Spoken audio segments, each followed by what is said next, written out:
देखिए, बहुत लोग को लगता है कि हमने कुछ पाप कर्म किया है तो अब हम अच्छा कर्म करके उसे मिटा सकते हैं। या फिर कुछ लोग ऐसा करते हैं कि पाप कर्म तो बन गया है तो अब हम दान पुण्य ज़्यादा दान पुण्य करके अपने पाप कर्म को जो भी है उसे मिटा सकते हैं। तो देखिए, होता क्या है कि आप सपोज़ 2 पाप कर्म आपसे बना है, 5 आपने अच्छा कर्म किया, तो आप सोचते हैं कि 5 अच्छे कर्म में से 2 बुरा कर्म माइनस हो जाएगा या फिर हम दान पुण्य करेंगे तो हमारा पाप कर्म मिट जाएगा, तो ऐसा बिल्कुल नहीं होता।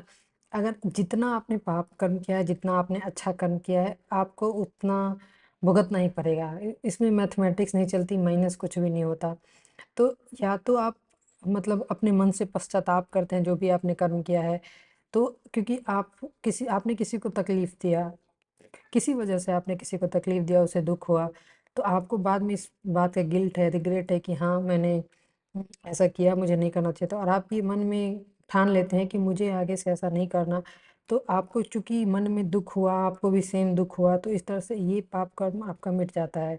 और दूसरा होता है कि किसी को नुकसान हुआ है आपकी वजह से, तो या तो आप उसकी भरपाई करें, नहीं तो किसी न किसी वजह से कर्मा क्या है ना, आपके ऊपर आएगा। किसी न किसी तरह से वो आपके ऊपर आएगा और आपको भुगतना पड़ेगा। आप भरपाई नहीं करते हैं तो कर्म जो है ना ऐसा सिचुएशन क्रिएट करेगा आपके साथ कि आपको उस कर्म का फल भुगतना ही पड़ेगा। आप सोच रहे हैं कि अब मैं सिर्फ़ अच्छा कर्म करूँगा तो मुझे ये पाप कर्म मेरा माइनस हो जाएगा, तो ऐसा बिल्कुल नहीं होता। और आप बहुत ज़्यादा दान पुण्य भी करते हैं तो सोच रहे हैं कि पाप कर्म मिट जाएगा, तो कुछ भी मिटता नहीं है। आपको उसका भरपाई करना ही पड़ता है। जैसे ये किताब है जीवात्मा जगत के नियम। तो इस पैराग्राफ में देखिए क्या लिखा हुआ है। इसके लास्ट पैराग्राफ में देखिएगा क्या लिखा हुआ है यहाँ पे। आप कितना दान करते हैं इससे कोई फ़र्क नहीं पड़ता। अपने पापों का फल आपको भोगना ही पड़ता है। यदि आप अपने किए पर सच्चे मन से पश्चाताप नहीं करते और चाहे जैसा भी हो जिसका आपने नुकसान किया है उसकी भरपाई नहीं करते तो अपने पापों को आप धो नहीं सकते। मतलब या तो आप भरपाई करें, आपने किसी का नुकसान किया है तो, या तो आप सच्चे मन से पश्चाताप करें, तो ये छोटा-मोटा जो भी आपका पाप कर्म बना है मिट जाएगा। लेकिन कुछ-कुछ लोग बहुत बड़े पाप भी क्रिएट किए होते हैं, बन कर किए होते हैं, तो वो तो बिना भुगते नहीं जाएगा, आपको भुगतना ही पड़ेगा। तो और एक उपाय होता है दान पुण्य। तो दान पुण्य अगर आप दान पुण्य कर रहे हैं, तो वो आपको मिलेगा, कहीं न कहीं भगवान आपको देगा उसका फल। लेकिन ऐसा नहीं कि उससे आपका पाप कर्म मिट जाएगा, मिटता कुछ नहीं है, मिटेगा नहीं। आपने अच्छा कर्म किया उसका फल आपको ज़रूर मिलेगा, लेकिन जो आपका बुरा कर्म बना है उसका भी फल मिलेगा।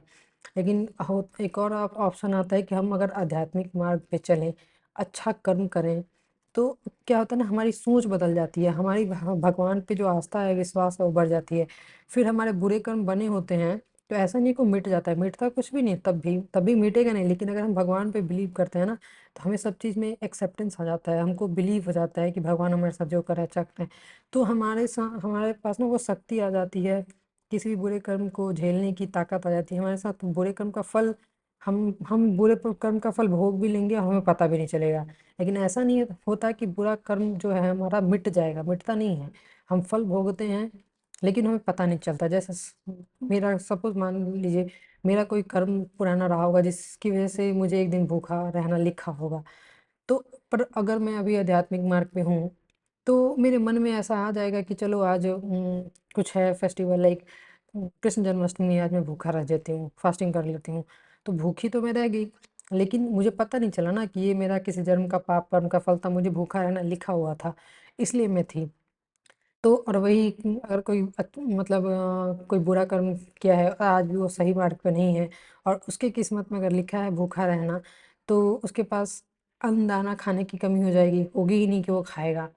तो ऐसा भी होता है। तो इसलिए अगर हम आज से भी हम अगर सच्चे मार्ग पे चलें भगवान के बताए हुए रास्ते पे चलें, तो उसका फ़ायदा ये होता है कि हमें हर चीज़ जो भी हमारा पहले का बुरा कर्म बना होता है, उसको भुगतने में आसानी होती है, हमें शक्ति प्रदान होती है और फिर ये जब हमारा बुरा कर्म जो भी था, वो मिट जाता है, तो हमारे साथ सिर्फ़ अच्छा ही होता है क्योंकि उसके बाद हम सिर्फ़ अच्छा कर्म किए होते हैं।